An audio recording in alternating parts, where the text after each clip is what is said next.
Amigos, gracias por estar aquí en No Soy Clark. A María Corina Machado también las gracias. Señora María Corina, le agradezco mucho que haya aceptado esta entrevista. Quiero empezar haciendo un recuento de lo que ha sido este año para después formular mi primera pregunta. Y es que vimos cómo el 23 de enero Juan Guaidó se juramenta, renace un movimiento de calle, de esperanza, equiparable solo con lo que pasó en 2014-2017. Después se enfocan los esfuerzos en Cúcuta para el 23 de febrero. Los militares reprimen, no hay un plan B. Vemos después cómo hay denuncias de corrupción al gobierno interino, funcionarios que desvían fondos de ayuda humanitaria, de ayuda a los militares que quedan abandonados en la frontera. Después se promete un contralor que no llega. Juan Guaidó se acerca a personajes que tienen todas las acusaciones de corrupción, como Ramos Alup. Y pese a eso, pese a todo lo que ha pasado en este año, el secretismo en el manejo de los fondos, el 30 de abril y estos pactos nuevos que solo llevan a una cohabitación con las mafias, María Corina Machado no le ha quitado el respaldo a Juan Guaidó y esto es algo que llama la atención.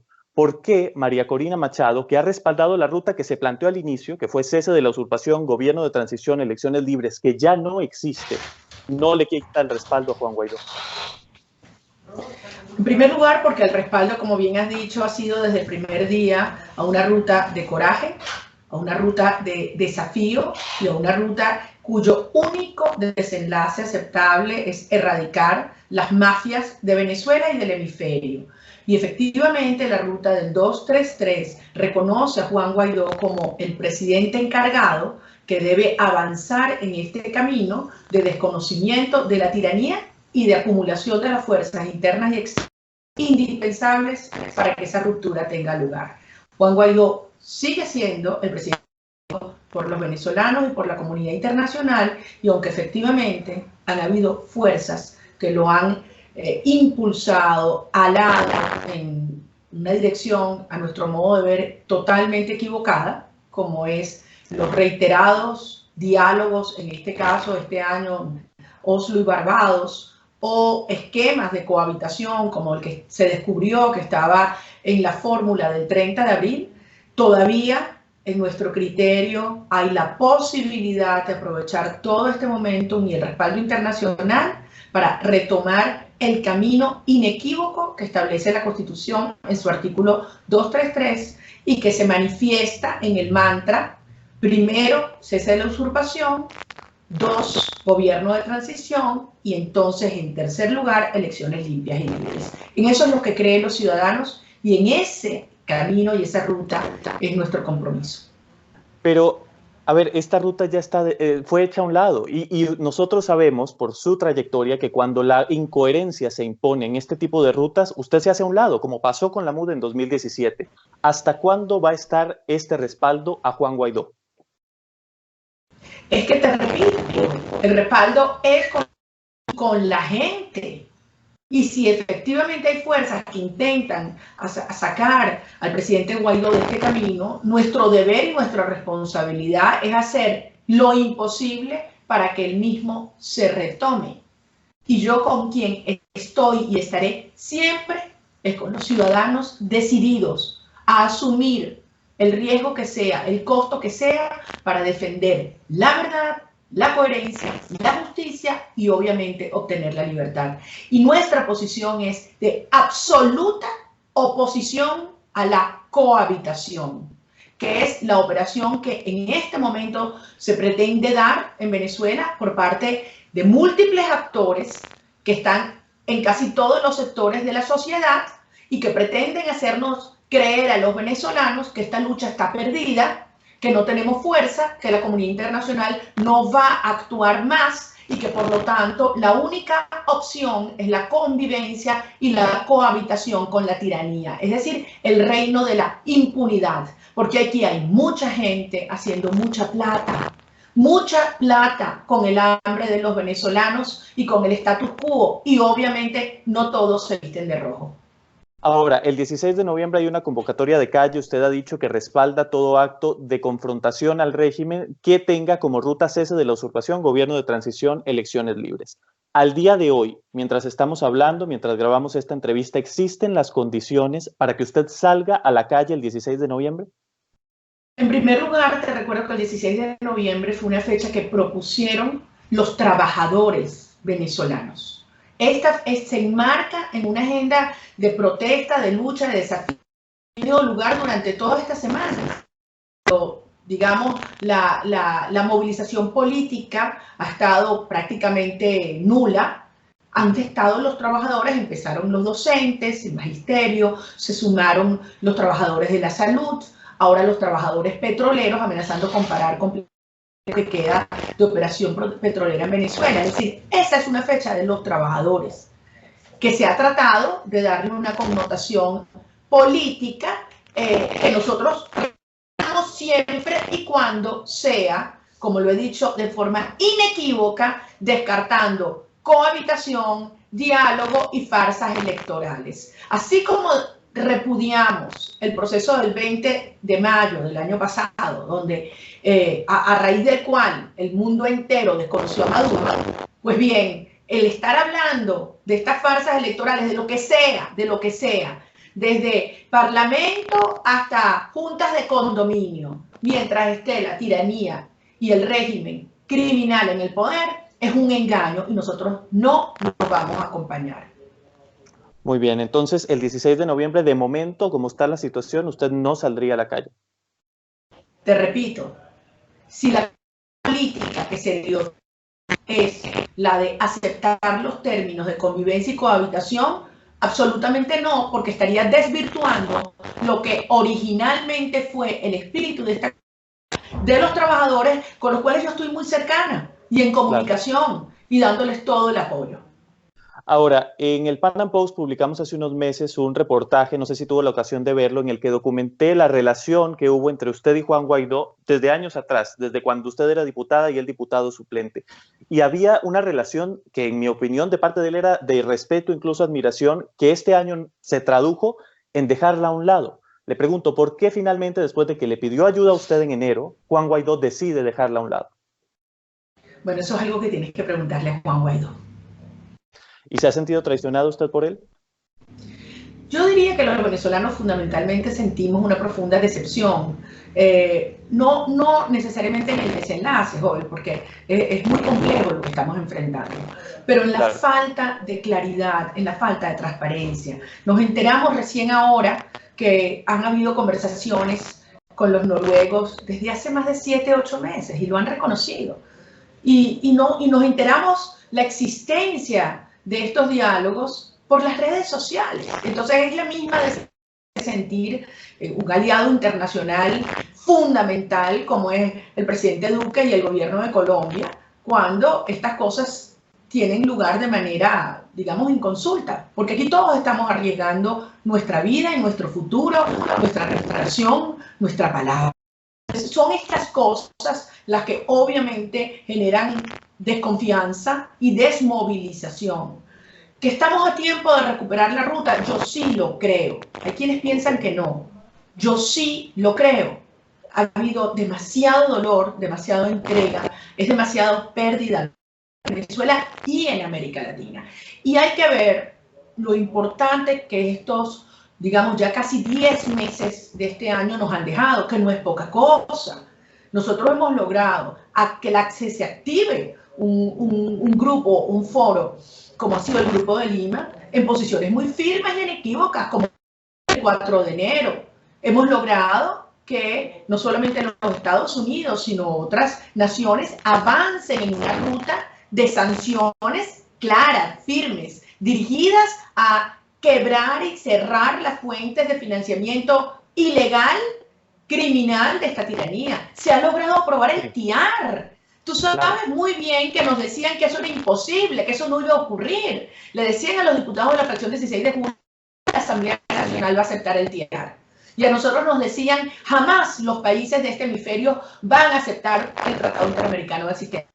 Y nosotros dijimos, sí, ese es el camino, hay que continuar por allí. Y mira todo lo que se ha avanzado en la construcción de una amenaza real contra la tiranía, al extremo, en que aquí vemos la reacción del Foro de Sao Paulo, de los grupos criminales que lo apoyan e integran, los transcontinentales. Mira lo que está pasando en América Latina hoy. Entonces, claro que hemos avanzado por un camino que es doloroso, que es costoso, de enorme riesgo, pero no hay otra. Estos sistemas criminales no van a entregar el poder por las buenas, ni por vía electoral, ni con falsos diálogos. Y si no, mira lo que está pasando en Bolivia.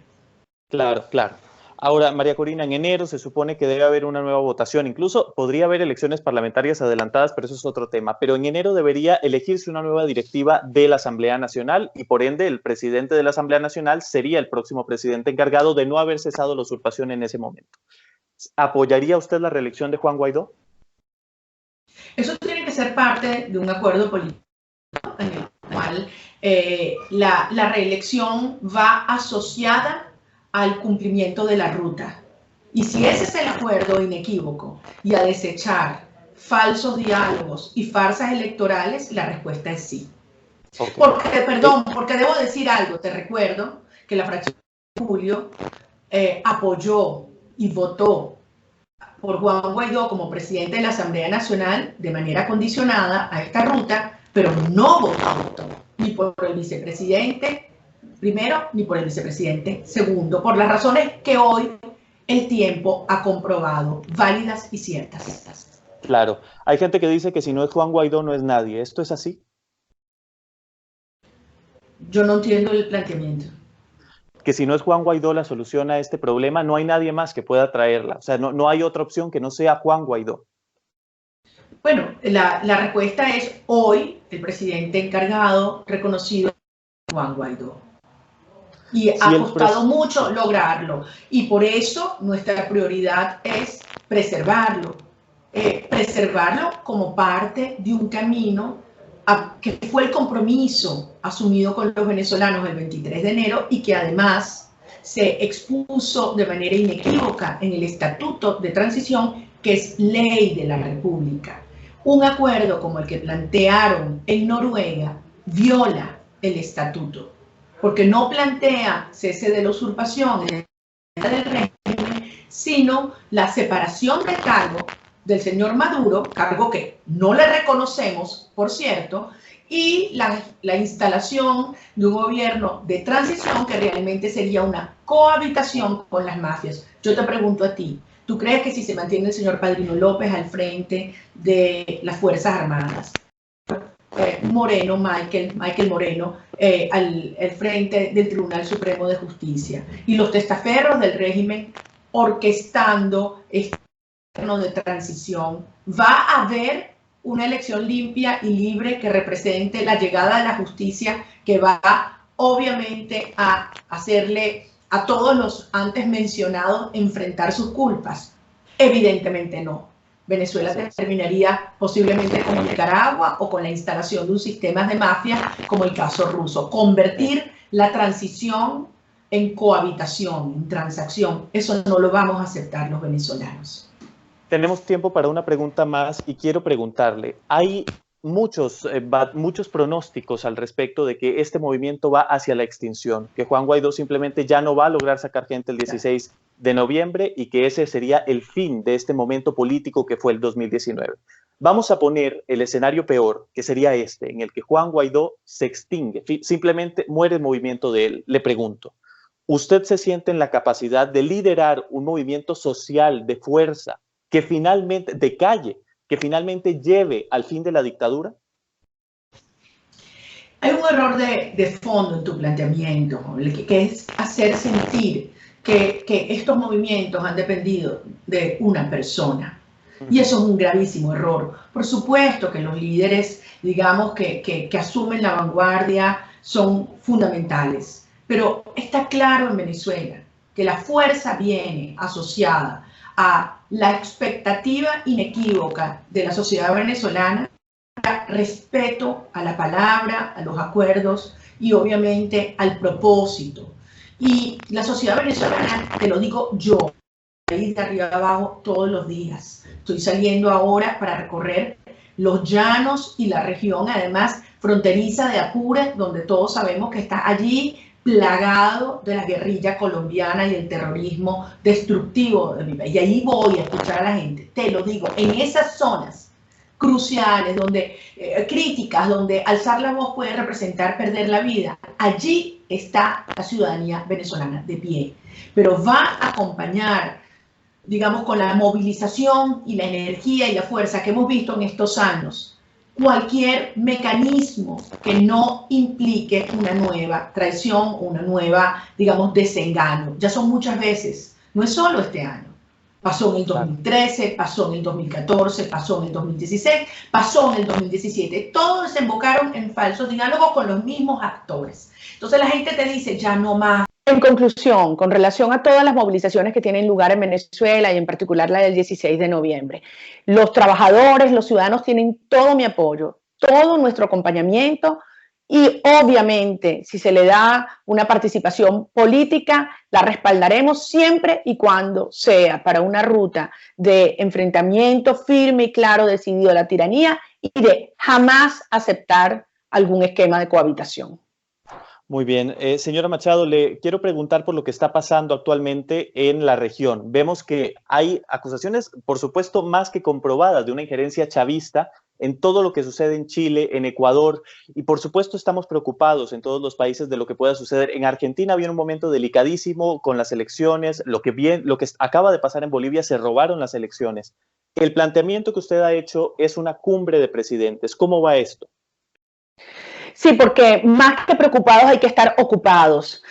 Tú sabes muy bien que durante años advertimos la presencia cubana y la presencia y la infiltración en el gobierno de Chávez y nos decían que eso no era verdad, que no había pruebas. Después alertamos la presencia de Irán, de Hezbollah, de Hamas, de la guerrilla y siempre había sido la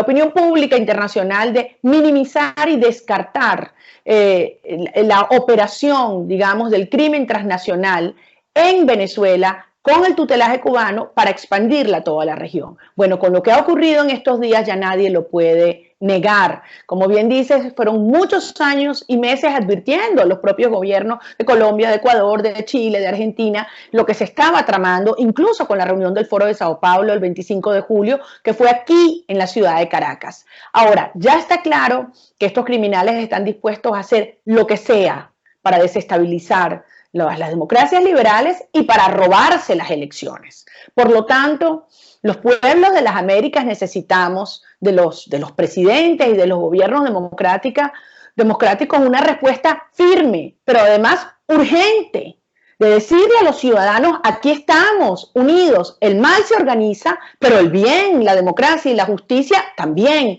y con más fuerza. Y ese ha sido el planteamiento que hemos formulado de una cumbre de seguridad hemisférica de presidentes. Yo he hecho llegar esta información a varios de los presidentes de los gobiernos de los países más afectados y yo confío que en los próximos días se verá una respuesta a la altura de la historia y del riesgo y el peligro real que hay para todos los países de las Américas, incluyendo la seguridad nacional de los Estados Unidos de América. ¿Quiénes son los siguientes? Nada más para terminar con esto. ¿Qué países siguen, cree usted, según en este ataque que tiene el Foro de Sao Paulo contra el continente? Sin duda, Colombia y Brasil. Además, ya lo han dicho. Lo ha dicho Nicolás Maduro, lo ha dicho Diosdado Cabello. Entonces es la hora de actuar con firmeza y con claridad. Y hay herramientas. El presidente Duque ha planteado que se apoye y que se active la resolución 1377 del Consejo de Seguridad de las Naciones Unidas, que se apoye y se active el artículo 3 del TIAR, que con base en la doctrina Roldós, que el propio Lenín Moreno, presidente de Ecuador, ha sugerido, pues se produzcan reacciones regionales y desde luego, por supuesto, todo lo que representan las acciones contra el crimen organizado establecidas en la Convención de Palermo. O sea, hay los instrumentos, es el momento que más tienen que pasar. ¿Cuánto más van a esperar? A que se termine de caer los gobiernos democráticos del hemisferio y que el crimen organizado, porque esto no es solo el Foro de Sao Paulo, obviamente es la plataforma política que se presenta, pero hay fuerzas del crimen transcontinental que están operando. Hay evidencia de los movimientos geopolíticos y el momento de actuar es ahora. Muchas gracias, señora María Corina Machado, por esta entrevista, por estos minutos. Le agradezco mucho su tiempo. Gracias a ustedes como siempre.